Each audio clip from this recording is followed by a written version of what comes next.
Quand t'as peur, tu t'isoles, tu souffres, tu vis à moitié ta vie, tu te sens seul. Alors balance ta peur, ta vulnérabilité et ta force. Pour ce 9e épisode du podcast, nous allons parler de désir avec Claire Assali, à la fois comédienne, thérapeute, sorcière et co-créatrice du spectacle Sexpowerment. Elle nous partage ses peurs en tant que femme qui à la fois désire et crée du désir, celle aussi qui a traversé son éducation et son conditionnement pour vivre et créer sa propre sexualité. La peur du désir, en fait, ça me renvoie à ma première expérience du désir, et je pense que je l'ai ressenti très tôt. Le désir, si on parle d'attraction pour quelqu'un du sexe opposé, le désir que j'ai pu avoir pour un petit garçon à la maternelle, je me revois lui courir après dans la cour de récré en lui demandant s'il voulait bien m'épouser. Donc j'étais déjà très conditionnée, et je pense aussi très prise par la peur de ne pas être désirée en retour. Et même si par la suite j'ai toujours eu plein d'histoires avec des amoureux dans mon enfance, dans mon adolescence, mais il y a eu quand même toujours une espèce d'obsession à vérifier que celui qui m'attire est aussi attiré par moi. Et je pense que du coup, voilà, la peur du désir, elle s'est vite retournée en peur de ne pas être désirée. Et j'ai sans doute trouvé une réponse à ça en me mariant, ce qui réglait la question, c'est-à-dire qu'une fois que la réciprocité était bien là, la cadenasser dans une union à vie, qui était en réalité la seule forme d'union que je pouvais imaginer pour moi-même à ce moment-là, parce que je me suis mariée très jeune, et avec beaucoup de joie et beaucoup de conviction et beaucoup de certitude sur le fait que c'était ça mon choix, ma vie, et qu'il n'y avait absolument aucune autre façon de faire bien les choses. Donc j'étais totalement en accord avec ce choix, mais je me rends compte aussi à quel point c'était une manière de verrouiller la vie, de verrouiller l'expression du désir. Et en fait, je me suis du coup vraiment mise face à ça. À l'intérieur de cette relation, j'ai expérimenté après et le malaise d'avoir du désir pour d'autres personnes, parce que du coup là c'était absolument coupable et empêché, et ça compliquait tout, et je savais absolument pas quoi faire de mon désir. J'arrivais même souvent pas à m'avouer que c'était du désir même sexuel, alors là c'était pire que tout, mais qu'il puisse déjà y avoir une connexion réciproque avec quelqu'un d'autre, c'était très problématique. Et évidemment, je me suis mise en face de quelqu'un qui le vivait pas bien, en reflet de mes empêchements, de mes croyances, de cette peur immense d'être un être de désir. Et donc il y avait ça. Qu'est-ce que je fais de ce désir que je ressens, qui n'a pas de place dans l'existence que je me suis créée? Et alors l'autre peur aussi, en plus c'est moi qui ai généré ce désir. Je suis aussi coupable du désir que l'autre ressent pour moi, qui me met dans une situation d'infidélité potentielle ou d'expérience artistique, enfin quelque chose qui peut se partager à l'extérieur de mon couple. Et presque c'est de ma faute en fait s'il se passe ça, et je suis complètement bloquée. Et du coup ça a quand même eu des conséquences fortes, parce que ça m'est arrivé plein de fois de renoncer à des rencontres ou de couper des élans avec des artistes vers qui j'étais attirée, peut-être même que pour des raisons artistiques, mais où il y avait forcément de la séduction et quelque chose d'un peu confus, et de couper court à ces rencontres-là et à ces potentielles co-créations pour évacuer le danger que ça pouvait représenter pour le modèle de vie, le modèle de relation, garantir une espèce de sécurité pour tout le monde, commencer par moi, à l'intérieur de ce couple. Et puis, ce qui m'a pas mal délivré, en tout cas assoupli là-dessus, c'est de comprendre, d'apprendre, déjà qu'il y avait plusieurs sortes de désirs, qu'un désir ne voulait pas dire désir sexuel, et que même désir sexuel ne voulait pas dire passage à l'acte, donc infidélité, donc culpabilité, donc mort, enfer, prison. Case départ. Voilà. Et que, en fait, j'avais le droit de ressentir des désirs, que c'était juste signe de ma vitalité, de mon humanité, et aussi de la part de divinité en moi, que c'était juste un signe de vie et que c'était une source d'énergie énorme, ça m'a calmée, vraiment. Ça m'a fait redescendre. En fait, juste avoir le droit d'observer les désirs en soi et de les accueillir et de se dire d'accord, en fait, ça, c'est une part de moi qui compte, qui me met en mouvement vers quelque chose, que j'y aille ou pas. Et puis, une étape un petit peu plus tardive a aussi été, parce que je m'étais détendue sur le sujet, mais la vie a amené près de moi un homme qui a eu la liberté de me dire, 1, qu'il trouvait que j'étais une belle femme, et 2, qu'il avait du désir pour moi. Et là, ça m'a tuée. Il y avait belle, femme, désir. En fait, ça m'a effondrée. J'ai beaucoup pleuré et en même temps, ça m'a complètement réparée. Et en plus, c'était complètement pas dangereux parce que cette personne-là était en couple, avait aussi un désir de fidélité et avait juste eu envie d'exprimer son désir pour moi sans conséquences concrètes, sans abîmer sa relation, sans rien faire. Mais juste me partager ça. Et c'était un cadeau tellement doux et tellement plus facile à recevoir pour moi. Ça a été un grand moment. Et ça continue en fait de m'émouvoir parce que c'était sans doute les mots que j'avais les plus besoin d'entendre. Et ça a ouvert tout un champ des possibles. Et puis après, j'ai fait tout un chemin aussi, pour me mettre à l'écoute de mes désirs et apprendre à les exprimer. Ne pas être non plus que celle, finalement assez passive, qui doit attendre cette validation du désir de l'autre pour se sentir exister. Donc tout s'est rééquilibré petit à petit et un peu ensemble aussi. Et aujourd'hui, je crois que la peur du désir, elle vient plus se loger dans les mensonges que je me raconte sur mes désirs, en fait. je me fais croire que j'ai des désirs. Par exemple, que ce que je désire vraiment vivre, là, c'est une super expérience sexuelle, trouver un homme avec qui faire l'amour légèrement et agréablement. Donc je me focus là-dessus, alors qu'en fait, mon désir, il est de vivre une relation entière, une relation d'amour, où je peux mettre en partage beaucoup plus de parts de moi que ma sexualité, et où je peux aussi accueillir de larges parts de la personne qui est en face de moi, et où on peut co-créer des choses ensemble.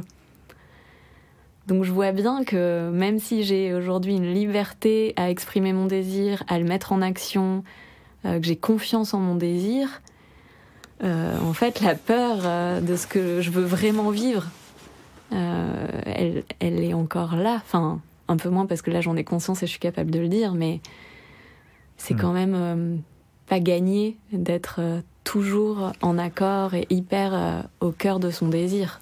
Parce que ça veut dire se remettre en vie, ça veut dire aller vraiment vers ce qui est bon pour soi, et ça veut dire aussi prendre le risque de ressouffrir et de revoir des rêves s'écrouler et de revoir des perspectives s'effondrer. Donc, il y a beaucoup il me semble qu'il y a beaucoup de personnes comme ça aussi qui vivent ou se font vivre en tout cas des relations, on va dire légères, d'une nuit ou plusieurs, sans attachement, sans engagement. On appellera ça comme on veut, des plans cul ou des amitiés, des sex friends, enfin peu importe. Et qui finalement, au bout de quelques temps, soit elles s'attachent et elles se rendent compte que finalement il y a un besoin beaucoup plus fort qui est un besoin d'amour, un besoin de connexion, un besoin de relation, autre que sexuel, on va dire. Comment ça se fait qu'on peut se tromper sur nos propres désirs, pour toi ? Moi, je pense que c'est parce qu'on s'autorise pas à être grand. En tout cas, en ce qui me concerne, c'est... Bon, peut-être que ce que je voudrais vivre, c'est un petit peu trop. Je serais un peu trop heureuse. Là, vraiment, si j'avais tout ce que je veux... Non, quand même pour moi, qui ne suis qu'une petite personne imparfaite, non, je vais pas quand même demander à la vie ce qui me rendrait vraiment heureuse. Donc je suis quand même d'accord pour kiffer un peu, quand même ça je le mérite. Un petit peu, oui. Donc, mais pas trop, bah non. Donc, je vais demander un petit bout de ce que je veux vivre, qui est plus immédiat, qui est plus... Déjà, ça me détendrait, ça me ferait du bien. Et puis, en fait, quand je suis en relation, d'un coup, je me mets à essayer de caser tout ce que j'ai pas la place de caser dans cette relation. Ouais.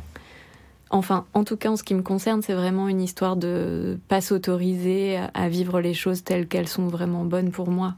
Ouais.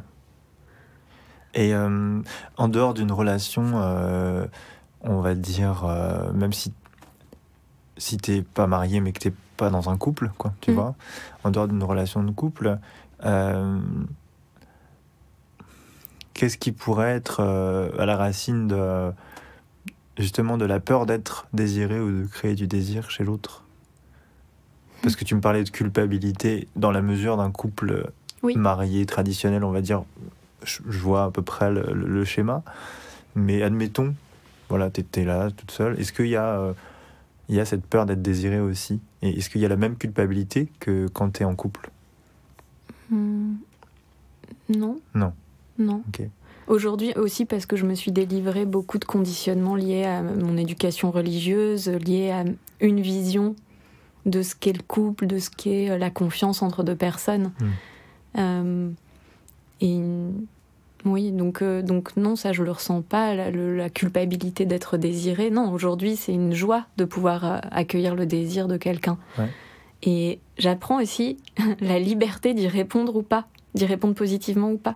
Parce que du coup, comme jusqu'à présent ça a été quelque chose d'extraordinaire de recevoir le désir de quelqu'un pour moi, jusqu'à il y a très peu de temps, j'y succombais forcément. Ouais, c'était toujours oui. C'était forcément oui, parce que peut-être que ça arrivera plus. Bah oui, et puis quand même, moi je l'ai pas beaucoup vécu, donc voilà. Et en fait aujourd'hui, je me dis pas forcément oui en fait. Est-ce que ça va dans le sens de ce que je veux vraiment vivre moi? Est-ce que ça répond à mon désir profond? Si oui, alors oui, sans se poser plus de questions. Ouais. Mais si c'est pas vraiment ça, est-ce que j'ai la capacité à dire non sur le moment pour laisser arriver quelque chose qui va être vraiment en accord avec ce que je veux vivre et qui se conteste pas en fait. Ouais. Justement, tu me disais que tous les désirs n'étaient pas à réaliser. Oui. Ou qu'il n'y avait pas forcément de passage à l'acte derrière. Oui. C'est facile du coup pour toi de dire non alors que tu désires quand même, justement? Non, c'est pas facile. Ouais. Je l'apprends. Et comment tu fais du coup pour transformer, s'il y a une transformation à faire de ce désir ou de cette énergie? Qu'est-ce que tu fais de cette énergie justement quand elle est là? La créativité, moi, m'aide beaucoup à transformer des choses qui se réalisent pas, justement dans la rencontre avec un homme par exemple. J'ai beaucoup expérimenté ça. Soit de co-créer quelque chose avec cette personne-là, plus de l'ordre de la création artistique, soit de créer quelque chose moi-même, d'écrire un scénario de l'histoire que je viens de vivre, enfin en tout cas de transmettre tout de suite. Ça se transforme en fait. Ou de mettre une énergie sexuelle que j'exprime pas tout de suite au service de d'autres rôles que j'ai à jouer, des soins que je donne, de la représentation théâtre que je vais faire le soir, de garder cette énergie en moi qui s'est pas partagée avec cette personne ailleurs. Donc un ça déplacement. C'est possible de transformer une énergie ou en tout cas un désir qui pourrait être à première vue sexuelle en surface. Oui. Qui finalement est une énergie de vie, c'est ce que tu disais, et de l'échanger ou en tout cas de la donner ou de la mettre ailleurs. Oui, de la faire circuler en fait, d'une autre façon. Mais après, je dis pas que c'est... je ressens quand même de la frustration et de la tristesse à ne pas vivre quelque chose qui aurait pu être possible. Ouais, d'accord. Et là, pour le coup, tu laisses... Bah oui, je sais que dans quelques jours, ça sera mieux. Ouais, ça sera différent, oui. Okay.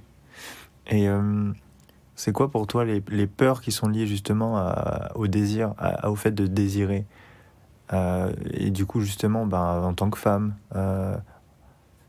par exemple? Si si on parle de désir sexuel, la peur, en tout cas, ça peut être de ne pas être accueilli en face, de se prendre un vent. Ouais. Donc ça, c'est la peur de ne pas être désiré, du coup ? Oui, ouais. En tout cas qu'il n'y ait pas d'écho. Et puis, moi, je ressens pas trop la peur d'être jugée. Par contre, j'ai jamais eu trop peur qu'un homme soit choqué par mon désir qui pourrait être très puissant ou très libre de s'exprimer. Des fois, j'ai entendu des remarques, mais ça m'a pas trop déstabilisée. Okay. Mais après, je pense que par rapport au fait de se connecter à ces désirs tout court, ces désirs de qu'est-ce que j'ai envie de faire dans ma vie, là, maintenant, comme ça engage, comme le cran d'après, c'est de se demander, tiens, qu'est-ce que je pourrais faire de concret pour qu'il se réalise ?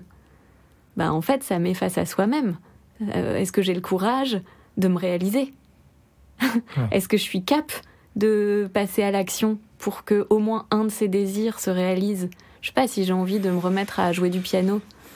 Bon, une fois que je l'ai dit, c'est bien, j'ai de la joie, j'ai de l'énergie, et maintenant, est-ce que je suis cap de mettre en place ce qu'il faut pour que je me retrouve mes doigts sur un clavier et que peut-être j'ai une source de joie au quotidien chez moi ? Enfin, ça rend plus responsable aussi. Et je pense que des fois, c'est mieux de même pas se poser la question. Comme ça, on peut rester une victime un peu malheureuse. Ça peut être un peu plus facile par moment.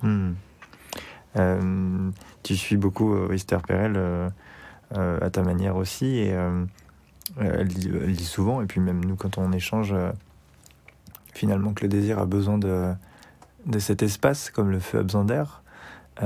Comment t'as géré toi le désir après X années de mariage ? Moi je l'ai pas géré du tout. Déjà parce que j'étais dans une relation assez fusionnelle, alors qu'il y a eu besoin d'air, et cette conscience, elle est arrivée un peu tardivement, mais il y a de l'air qui s'est remis. Et puis moi, il y a aussi ma maternité qui est arrivée au milieu et qui a explosé la question du désir au sein du couple, qui l'a même tué, en fait. Donc c'est, je sais pas si c'est très représentatif, mais en tout cas, oui, le jour où je suis tombée enceinte, le désir est mort, en fait. Et ça a été une grande souffrance. Je pense que, en fait, en moi, sans doute, de manière très inconsciente, mais c'était pas possible d'être à la fois une femme et une mère. Ouais. Voilà. Oui. La fameuse... la fameuse dichotomie héritée entre être, dans sa dimension sexuelle et d'amante et de la femme d'un homme, et être dans cette dimension de pureté, de l'amour innocent, maternel. Ça s'est complètement scindé. Et du coup, en face de moi, il y avait aussi un choix qui a été fait. Et c'est jamais revenu. Enfin, moi, j'ai cru que je retrouvais du désir. Et en fait, j'avais une volonté que le désir revienne. Mais il est jamais vraiment revenu. Ouais. Et aujourd'hui, tu ferais comment, toi, dans un couple, ou une relation, en tout cas, pour trouver cet espace, à part physiquement, je veux dire. Je pense que c'est quand même assez physique, en fait, au sens de pas forcément vivre ensemble, si on en a la possibilité. Envisager, en fait, le fait qu'on puisse être très intimement connecté à quelqu'un sans être au quotidien avec lui.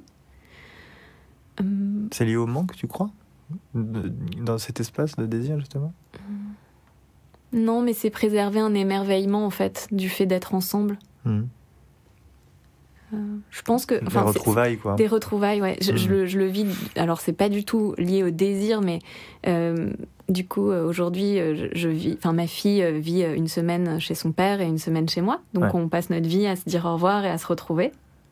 Et en fait, je mesure le cadeau que c'est de vivre avec mon enfant. L'accueillir chez moi le vendredi soir, c'est merveilleux. En fait, il y a vraiment ça devient très précieux. Ça devient un plus de vie. Ça devient, voilà. En tout cas, je l'observe à cet endroit-là. Et elle me manque pas la semaine où elle est pas là. Ouais. J'ai beaucoup de pensées pour elle. J'ai des gestes d'attention envers elle quand elle est pas là. Ouais. On peut se parler parfois. Ça nous arrive de nous croiser. Mais en fait, quelle conscience ça a mis sur le cadeau que c'est d'avoir cet enfant près de moi pendant une semaine. Ça veut pas dire qu'après c'est tout merveilleux, cuit-cuit, hein, mais En tout cas, donc j'imagine que ne pas forcément être au quotidien avec son partenaire, même si c'est fabuleux aussi, sans doute ça doit aider à garder vivant la joie de la relation, quoi. Ce que je retiens dans ce que tu viens de me dire, qui est intéressant, parce qu'effectivement, on peut le mettre sur le plan de la relation parentale, mère-fille, mais finalement, ça peut aussi se déplacer dans un couple sexué, on va dire. C'est cette capacité à pouvoir se dire au revoir tout en continuant à garder un lien et du coup pouvoir créer le moment où on se retrouve en fait. Et souvent dans la construction d'un couple, en dehors du besoin de fusion parfois qui est là au début, il y a besoin de savoir que l'autre est toujours là, ou quelque part c'est rassurant, c'est sécurisant. Et c'est peut-être ça aussi qui tue le désir sur le long terme.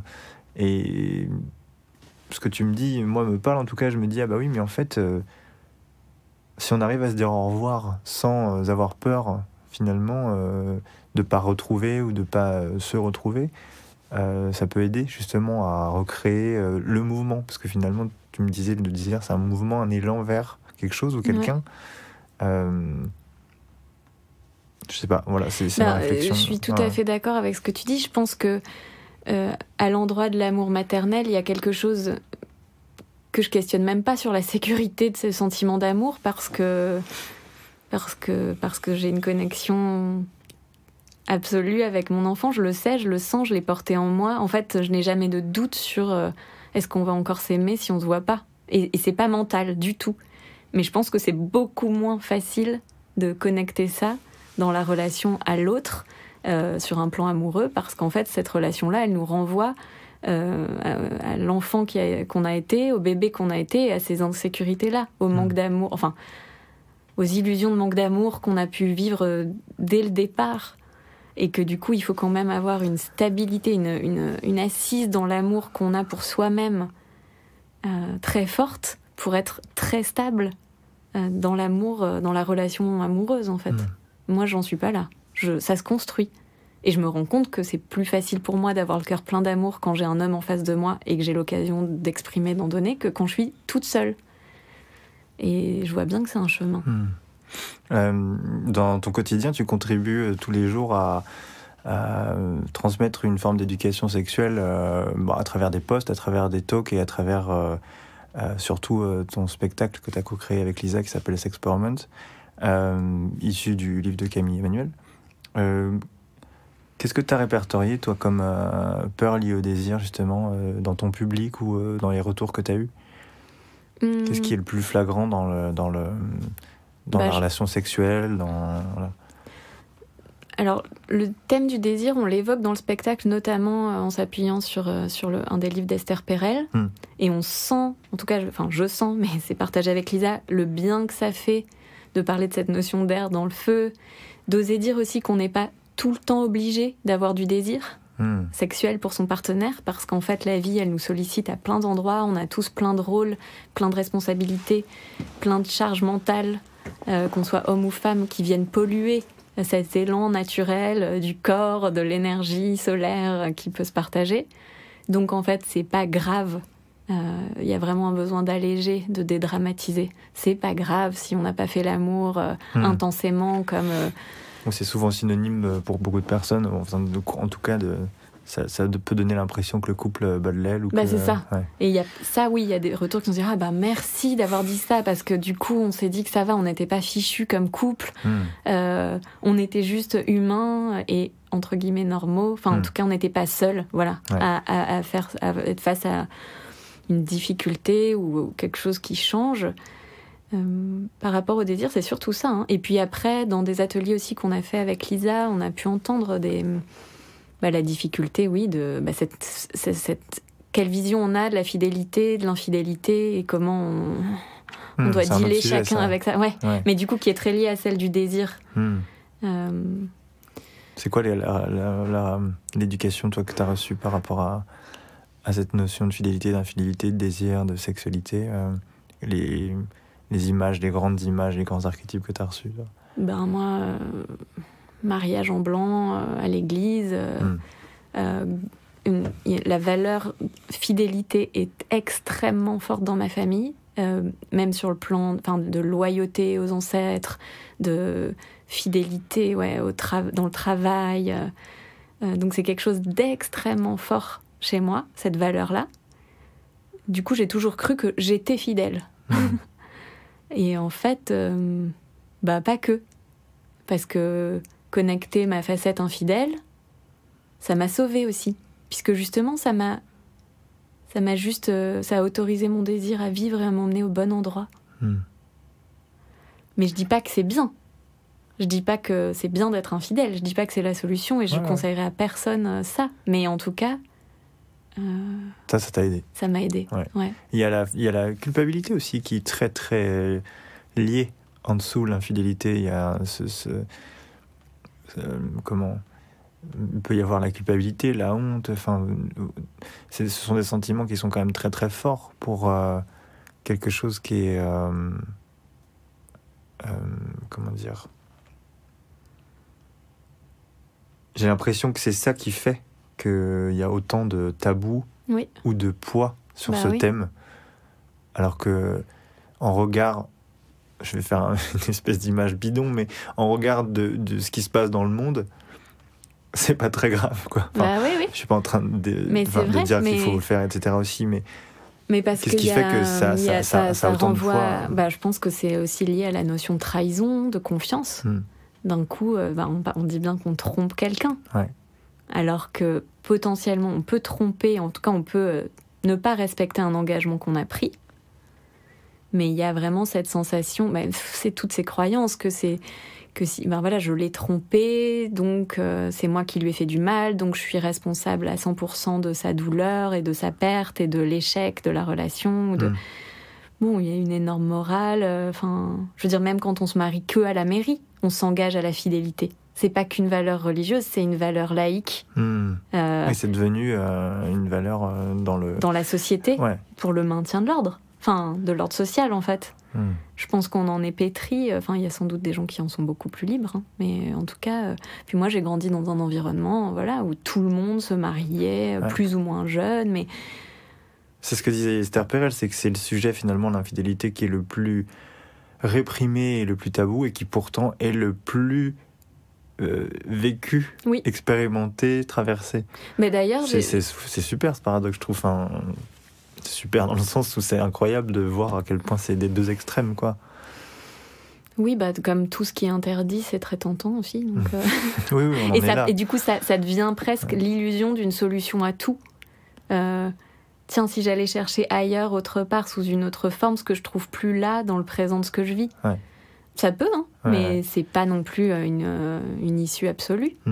Et c'est marrant parce que j'ai fait l'expérience d'une relation amoureuse après mon mariage qui a un petit peu duré, 1 année, et dans lequel je me sentais totalement capable d'accepter la liberté de l'autre. Et on se l'est dit. Et en fait, je n'ai eu aucun désir à l'extérieur de ce couple-là pendant 1 an, et l'autre non plus. C'était comme le fait de se donner l'accord, se dire, si t'as envie de vivre d'autres choses, en fait, sache que c'est ok pour moi, je n'ai pas envie qu'on s'enferme dans un truc d'exclusivité. Rien n'a eu lieu.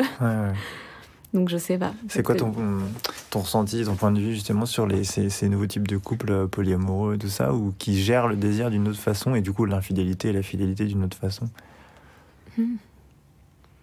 Est-ce qu'ils sont en train de contourner le truc? Est-ce qu'ils ont trouvé quelque chose qui va au-delà de cette... fidélité, ou... Je saurais pas dire en général, parce que je pense quand même que ce qu'on vit dans toute cette sphère en fait de l'intime est très très très très lié à notre histoire personnelle, à comment on est né, à quelle place on est arrivé dans notre famille, à quel moment de la vie de nos parents, qu'est-ce qu'on est venu réparer dans l'histoire de nos parents, et peut-être même d'autres missions un petit peu plus lointaines sur le plan de l'âme, ou je ne sais pas, mais des choses qui échappent vraiment à juste des représentations sociétales. Du coup, je me sentirais incapable de donner un avis de société sur ce qui se passe. Ça me parle parce que j'ai l'impression que parfois on prend certains problèmes de société ou de mœurs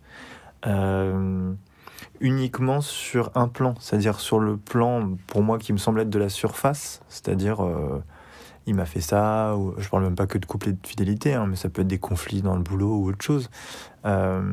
Et ce que tu es en train de me dire, c'est que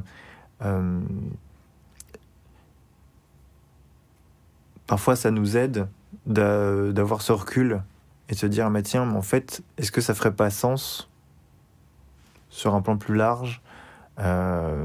Qu'est-ce qui t'a amené, toi, à avoir cette conscience-là, en fait, à te dire, ah bah tiens, à un moment donné, mais peut-être qu'il y a autre chose?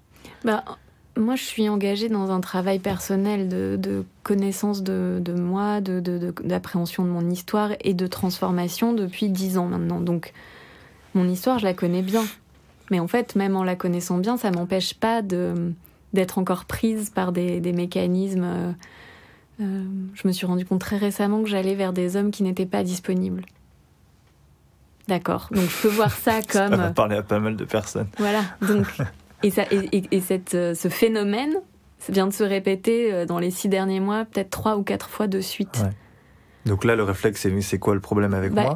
Le réflexe, c'est tiens, ok, donc première question, si l'autre n'est pas disponible, est-ce que moi je le suis vraiment ? Est-ce que moi je suis vraiment disponible ? Ah, je crois que oui, mais peut-être pas. D'accord. Alors disponible, pas dans le sens d'être en couple ou pas, mais disponible. Ça peut être les deux. Toi, soit l'autre. Oui, c'est ça. Moi, a priori, je suis célibataire, j'ai envie de vivre un truc et une connexion se fait. Ouais. Mais cette personne est en couple. Ok. Ou n'est plus en couple, mais n'est pas disponible en fait, est préoccupée par sa fin de couple et tout ça. Ouais. Donc moi j'ai l'impression que moi je suis dispo et j'ai pas de chance. Enfin, je tombe sur quelqu'un qui n'est pas dispo. Enfin, on pourrait s'arrêter là et se dire non. Sauf qu'en fait, non, moi non plus, je suis pas totalement disponible parce qu'en fait j'ai peur, parce qu'en fait. C'est ce que tu disais. C'est peut-être que tu voulais autre chose. C'est ça. En fait, je veux autre chose. Ouais. Donc je suis pas disponible à moi-même puisque j'écoute pas la vraie chose que je veux. Ouais. Donc il y a ça. Puis il y a aussi, en fait, cette personne n'est pas disponible, mais j'ai quand même envie qu'il me choisisse. J'ai quand même envie, finalement, d'être la deuxième femme de sa vie. Ouais, et puis d'être désirée au-delà de l'indisponibilité. D'être tellement désirée que c'est moi qui va choisir. Parce que, voilà. Et tout ça, je le sais parce que je m'écoute et que je me ressens très fort. Donc, je peux pas faire comme si je le sentais pas. Donc une fois que j'ai vu ça, évidemment que ça me renvoie au début de ma vie. Alors, ça veut C'était pas dire... quand Laquelle Cette vie, cette incarnation-là. Okay. Évidemment, et comme je connais bien mon histoire, puisque je suis allée la regarder de près, le lien, je le fais. Et puis après, c'est qu'est-ce que je fais de tout ça, quoi. Je suis consciente de ce qui se passe au présent. Je suis même consciente des échos, des liens que ça peut avoir avec mon passé. Et en fait, la réponse... Et elle est très liée justement au désir. Enfin, elle est dans l'action. Elle est OK. Donc aujourd'hui, je choisis quoi pour moi ? Il y a eu ça dans le passé. Disons que je l'ai pas choisi. Admettons. Disons. Partons du principe que c'est ça, la base. Aujourd'hui, je me retrouve face à ça. Mais en fait, il y a une part de moi qui est quand même libre. Et qui est quand même libre d'aller vers ce qu'elle veut vraiment vivre de mieux. Et donc, ok, je vais me rendre disponible à mon désir véritable et je vais y aller. Et du coup, même si demain, quelqu'un qui est en couple et avec qui il y a une connexion se présente devant moi, je vais respirer un grand coup et je vais dire non, c'est pas ça que je veux. Et je suis sûre qu'à ce moment-là, ce que je veux vraiment a plus de chances d'apparaître. C'est comme s'il fallait trier tes désirs, quoi. C'est-à-dire qu'il y a un désir sur un premier plan et sur le moment qui serait oui, j'ai quand même envie de cette personne ou de vivre quelque chose, etc. Mais sur un plan plus profond, ton vrai désir, c'est ça, c'est plutôt la relation et le... Oui, et puis il y a aussi dans ce choix, est-ce que je suis fidèle à mon passé, à mon histoire, à mes souffrances ? Est-ce que je reste attachée à ça, à ce que je connais de moi ? Puisqu'en fait, en gros, j'ai jamais vraiment été totalement à ma place dans ces relations-là. Est-ce que je continue d'être fidèle à toute cette partie de vie amoureuse compliquée ? Ou est-ce que, enfin, je choisis de créer une autre version de moi-même sur ce plan-là et je sais pas, d'ouvrir quelque chose de nouveau, d'inconnu, quoi, que je n'ai pas encore expérimenté. Il y a une phrase que j'adore, je pense que je me la répète tous les jours, c'est « Chaque expérience est l'occasion du libre arbitre ». Bah c'est ça. C'est totalement ça. Ouais. Et je peux croire que j'ai de la liberté à aller vers un mec, un homme, genre à la cool, en mode oui, freestyle, léger, tout ça. C'est l'été. C'est ça. Je vis des choses avec mon corps, je suis libre, mais par rapport à mon histoire, à ce que je crée avec ma vie, à ce que je crée pour moi-même et à ce que j'inscris dans mon expérience, dans la matière de cette existence-là, je me libère beaucoup plus en allant vers le meilleur de moi-même. Ok. Petite dernière question, qui est la question habituelle. Sur le compte Balance ta peur, évidemment qu'il y a énormément de peurs qui sont liées à la relation, à l'amour, au fait d'être seul, au fait d'être abandonné, au fait parfois même d'avoir peur des hommes quand il y a eu des abus ou des histoires compliquées avec les hommes. Qu'est-ce que toi, par rapport à tout ce que tu transmets aujourd'hui, tu peux partager comme réflexion, comme clé sur les peurs qui sont liées au désir, et notamment le désir sexuel? Il y a deux côtés, je pense, importants. Il y a d'une part, aller vraiment regarder ce qui est en souffrance en soi et l'embrasser, s'en saisir et se dire une fois pour toutes que chacun pour soi, on sera là pour soi, pour prendre soin de tout ce qui a été blessé et qui l'est encore.